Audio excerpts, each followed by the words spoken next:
বাড়িতে তো মায়ের সঙ্গে ঝগড়া করে না খেয়ে চলে এলাম, আর এখন তো পেটের মধ্যে ইঁদুর ডাকছে। আরে কলা কেউ নেই। আরে কলাগুলো তো ভালোই করছে।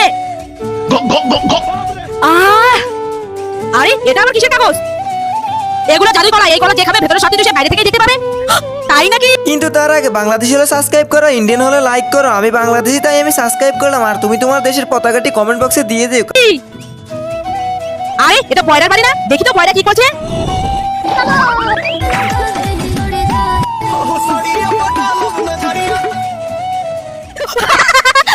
আরে আমি তো বয়রার আসল রূপটা দেখে নিলাম।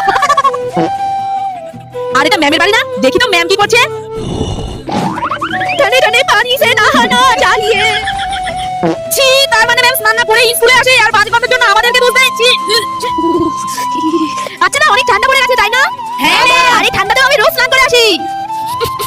কি রে, কে স্নান করে আসিস রে? কিরকম গ্যাস লাগবে না? মনে হয় বাথরুমে জল ছিটিয়ে চলে আসিস। ম্যাম আপনি তো বাথরুমে জল ছিটিয়ে স্নান করেন।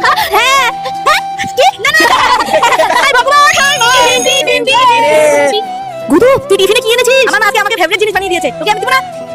এই টিফিনে কি এনেছিস একটু দেখি তো। তার মানে গুদুর ফেভারিট টিফিন মুড়ি।